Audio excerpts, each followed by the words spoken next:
चलिए, take an example children. There is a person known as Mr. X and a person known as Mr. Y.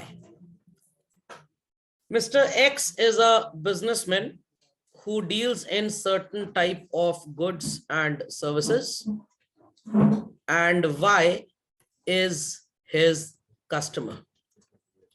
So Mr. Y X के पास जाते हैं and simply says that I want so and so amount of goods.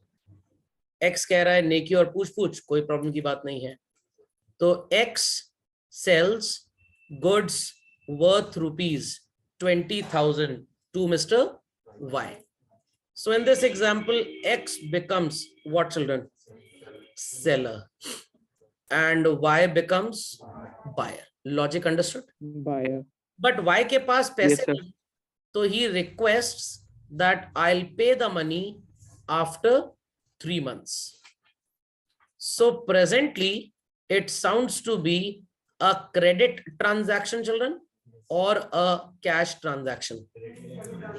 It sounds to be a credit transaction. अब mister x कह रहा है कि भाई तुम 3 महीने बाद पैसा दोगे, that is not a problem, but 3 महीने बाद कंफर्म करो तुम दोगे कि नहीं दोगे पैसा. He said yes I promise. तो चिल्ड्रन वर्बल प्रॉमिस इसने किया और 3 महीने बाद डिनाई कर गया एंड कह रहा है I have already paid the money. मैं तुमको कुछ ओ ही नहीं करता हूं तो पैसा किस बात का दूं. तो बेचारा एक्स चीटिंग का शिकार हो गया.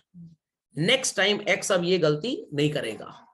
What he will do, while selling goods to anybody, he will get a piece of paper signed from that so-called person.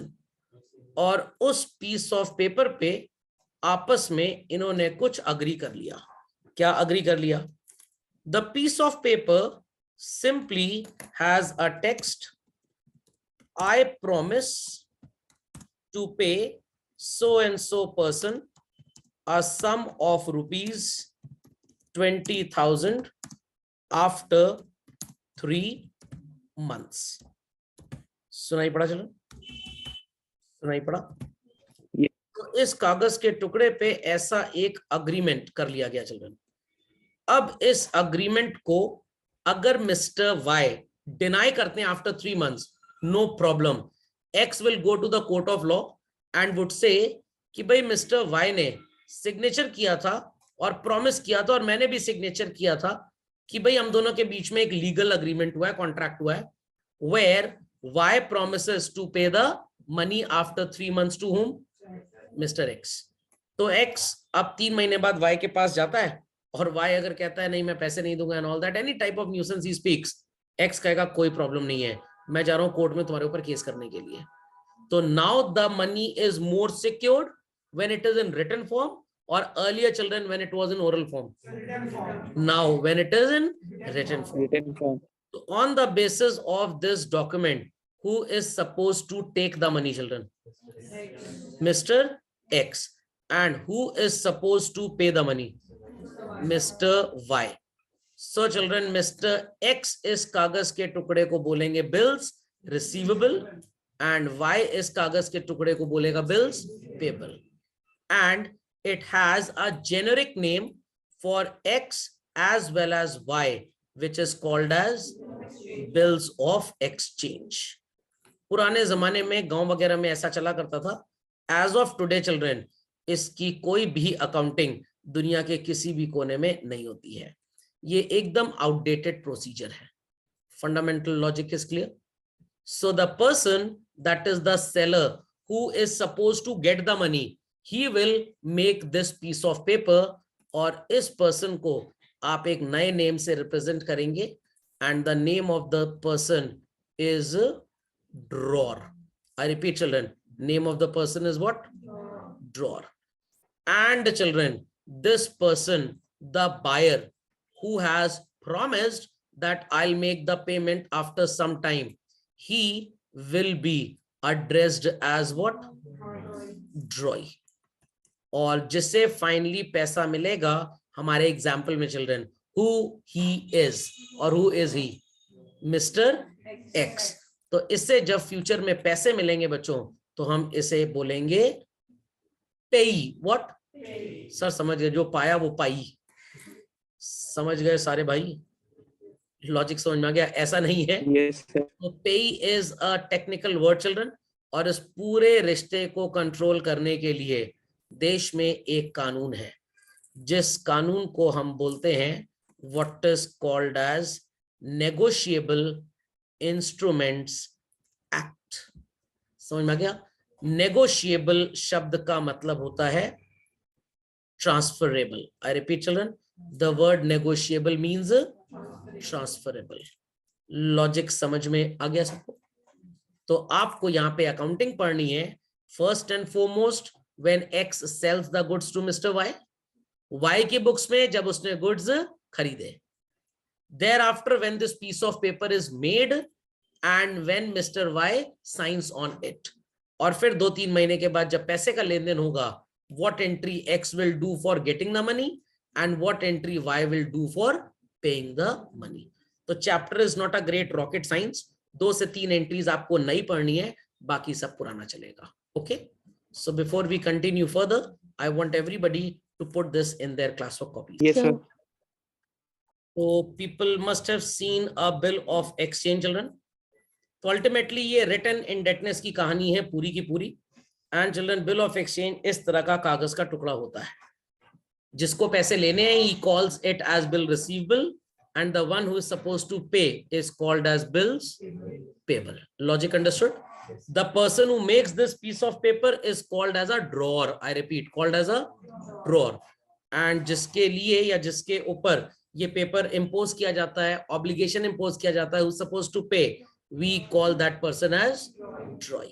Okay, तो ये तो हमारा बेसिक टर्म्स का एग्जांपल है, ये बताने की जरूरत नहीं है. सो बिल ऑफ एक्सचेंज का बेसिक लॉजिक सबको समझ में आ गया बच्चों? So it simply says goods can be sold for cash और on credit. Children, when goods are sold for cash, do we need to worry about पैसा आएगा कि नहीं आएगा? Absolutely not, because money immediately आ गया है. चिंता कब करनी है? जब सर ड्रॉई की चिता जल जाए कि हो सकता है कि क्रेडिट पे गुड्स बेचे and drawee may not pay the money. So when children goods are bought और sold on credit and payment is promised to be received और paid in future.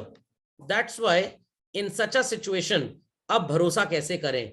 So that document which is called as bill of exchange ये भरोसे का पात्र बनेगा. सो इन some cases हम default से बचने के लिए इस कागज के टुकड़े को, जिसे बिल ऑफ एक्सचेंज बोलते हैं, किसी जमाने में चिल्ड्रन हम इसको बोलते थे मुंडी की छोटी बहन हुंडी, हुंडीज एंड प्रोमिसरी नोट. तो हुंडी, प्रोमिसरी नोट और बिल ऑफ एक्सचेंज, इसमें फर्क समझिए. प्रॉमिस है दोनों पार्टीज के बीच में, बट कोई भी सिग्नेचर वगैरह नहीं है. That is called as a hundi, you can say. जब buyer, I repeat, when buyer makes this piece of paper, हम इसको बोलते हैं promissory note. He has promised. He has promised.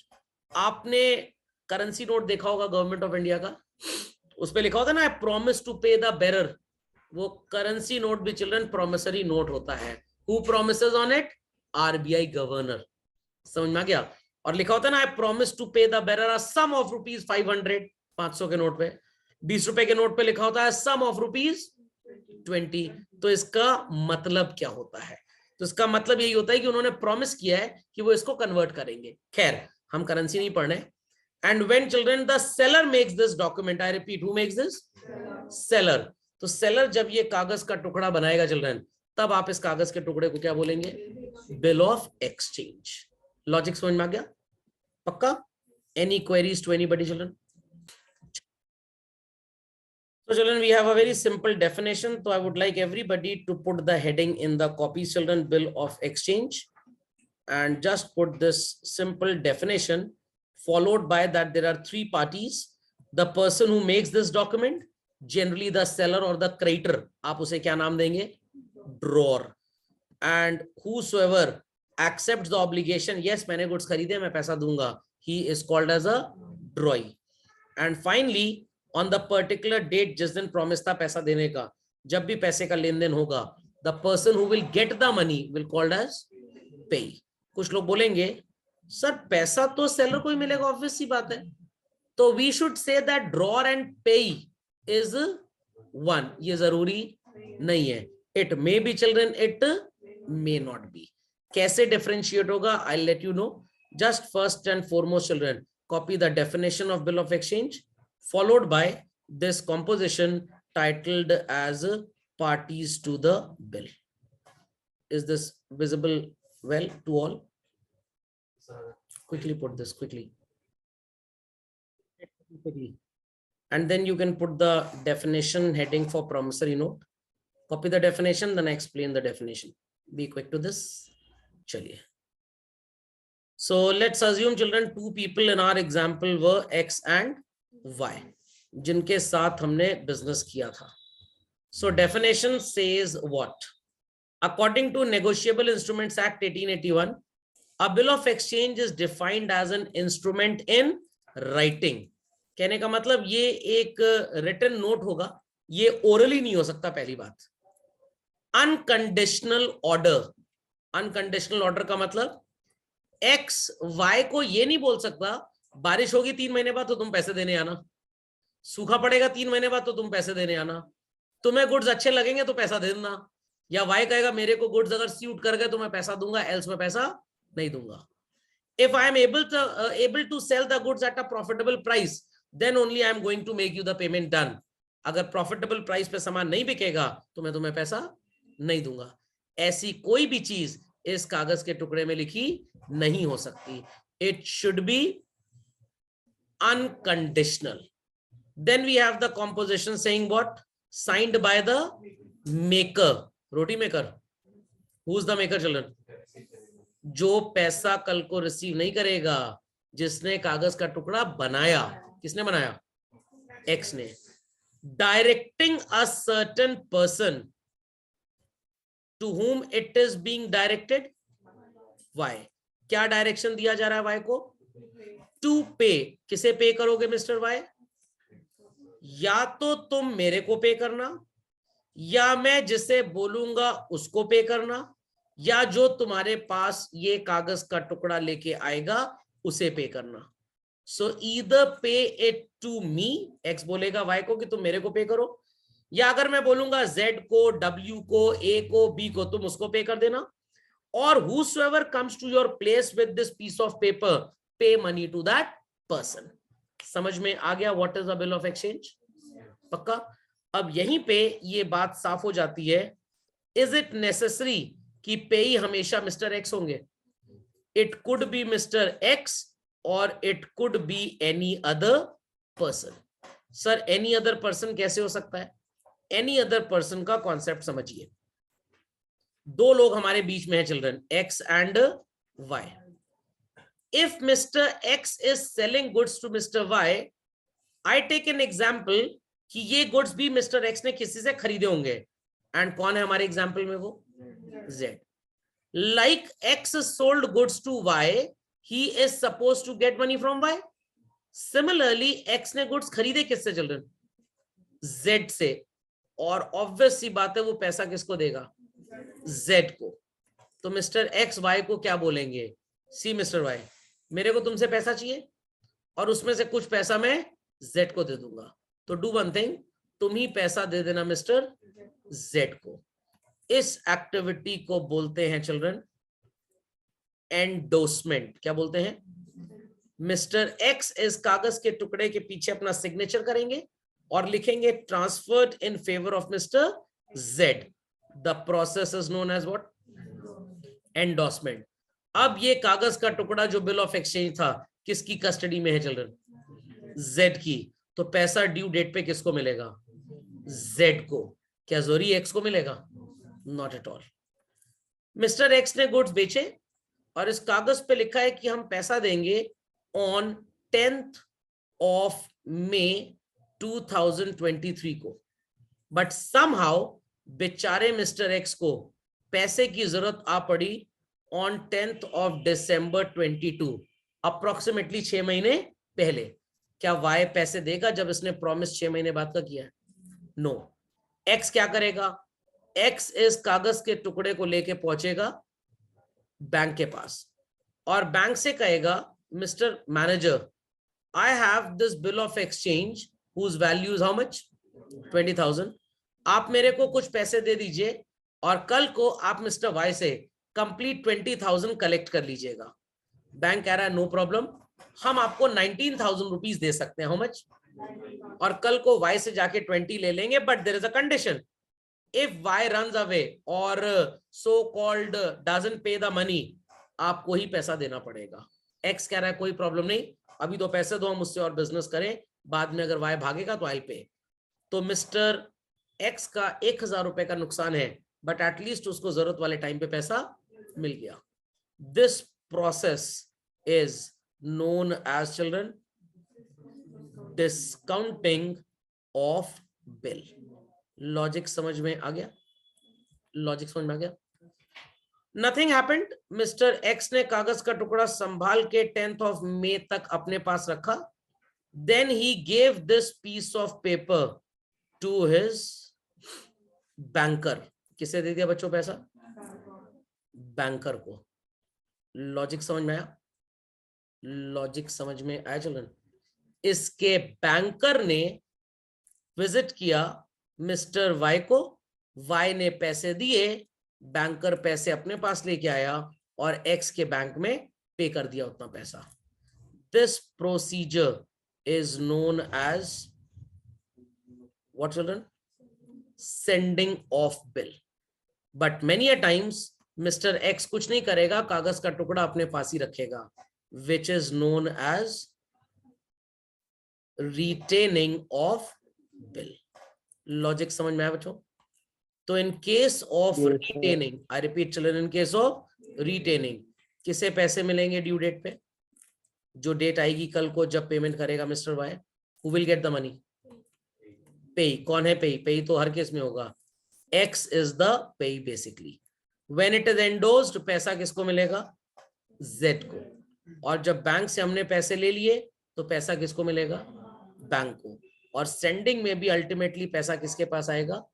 X के पास। सो इज इट नेसेसरी कि payee is always the drawer basically? No, वो कोई भी इंसान हो सकता है, not necessarily the drawer. Logic understood well by all children? Definition समझ में आ गई? पक्का? Put the heading in your copies, rights on bill of exchange. Put the heading, rights on bill of exchange. लिख लिया सबने? Rights on bill of exchange. Please copy these 4 points और bracket में लिख लीजिएगा drawers, DRAWER''S। सो drawer के पास कितने rights होते हैं चिल्ड्रन? 4 राइट्स होते हैं। या तो उस कागज को संभाल के ड्यू डेट तक अपने पास रखे और 3 महीने 4 महीने बाद जब भी डेट ऑफ पेमेंट आएगा वाई से जाके पैसे ले ले, और he may give the paper to somebody else and that somebody else will get the money from mister Y. या वो बैंक से पैसे अभी ले ले और कल को बैंक पैसा रियलाइज करेगा वाई से। सेंडिंग के केस में बैंक एक मीडिएटर की तरह काम करता है। They will simply go to mister Y, get the money and come back. समझ गए? Let's proceed. सो चिल्ड्रन, हम बात कर रहे थे बिल ऑफ एक्सचेंज के साथ साथ प्रोमिसरी नोट की। जब बायर इस डॉक्यूमेंट को बनाएगा तो we call it as promissory note. जब सेलर ने बनाया था we call it as bills of exchange. Logic समझ में आ गया? प्रोमिसरी नोट के केस में हमारे पास पार्टी सिर्फ 2 होती हैं। One is called as the maker. Logic समझ में आ गया? And other is the drawee, जो उस पर सिग्नेचर करता है। तो अगर मैंने आपसे गुड्स खरीदे और ये मैं कागज का टुकड़ा खुद ही एक्सेप्ट करूं, इस पे लिखूं I promise to pay the money to you on so and so date और साइन करके आपको दे दूं, आप मेरे को क्या बोलेंगे? Maker.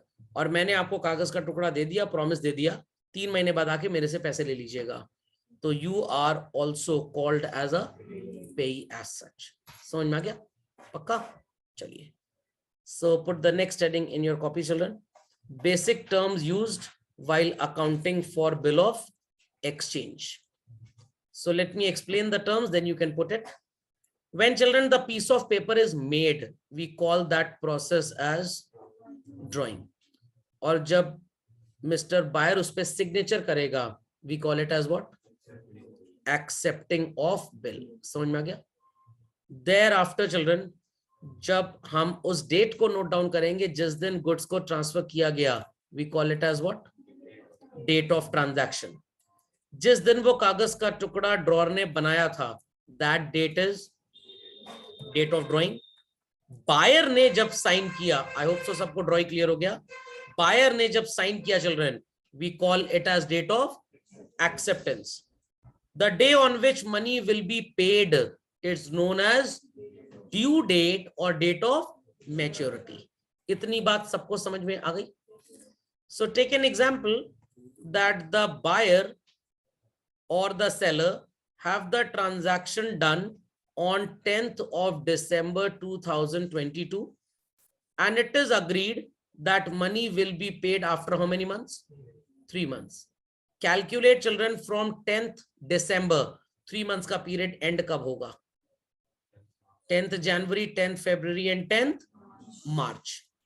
As per Negotiable Instruments Act, आप 3 days इसमें और add कर देंगे.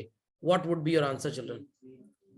13th March 2023 would be the due date, जिस दिन पैसे का लेन देन किया जाएगा. सुनाई पड़ी बात?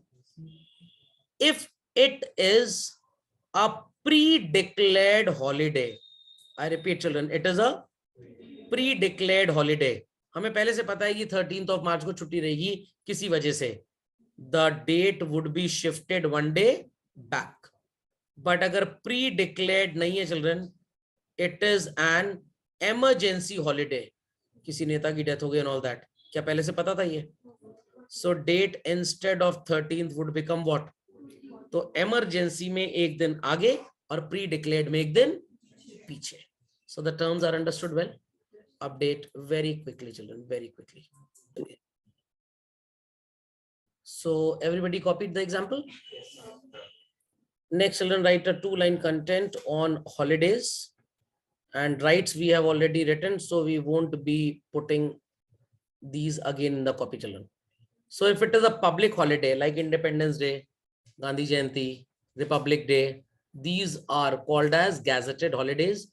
और यहाँ पे generally business institutions बंद रखने का system था country में, but अब over the period of time ये खत्म हो गया है.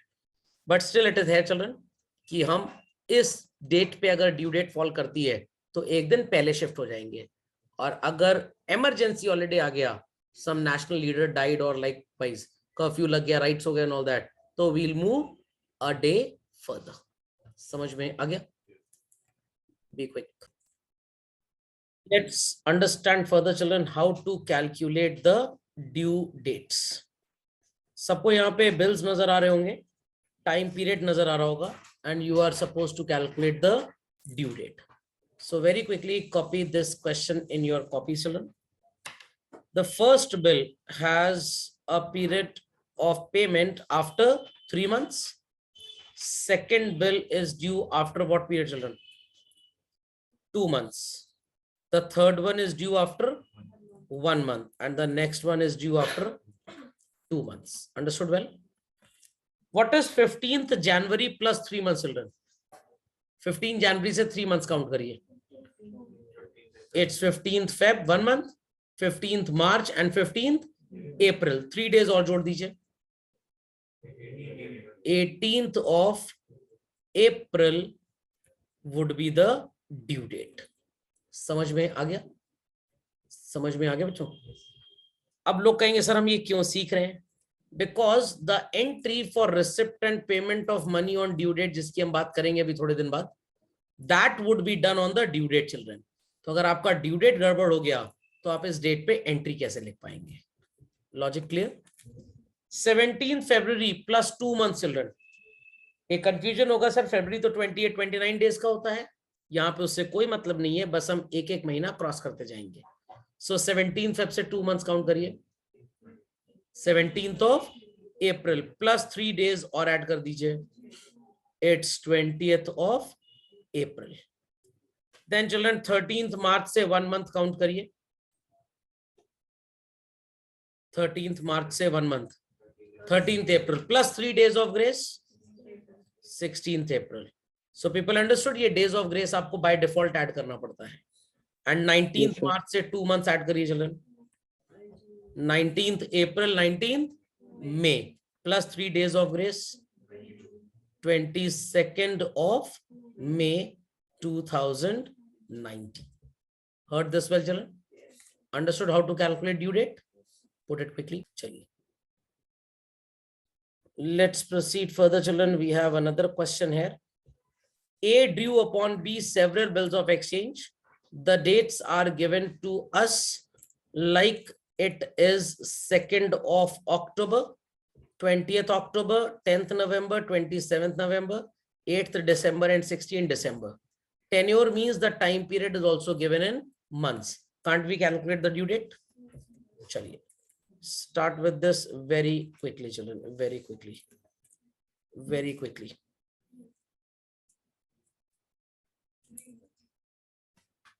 Very quickly, children. Very quickly. Be quick. So first and foremost, we had 2nd October. 3 months count karte at 2nd November, 2nd December, 2nd January. Plus 3 days, children. Kya ho jayega? 2020. Then 20th October se 2 months, children. 20th November, 20th December. Kya ho jayega?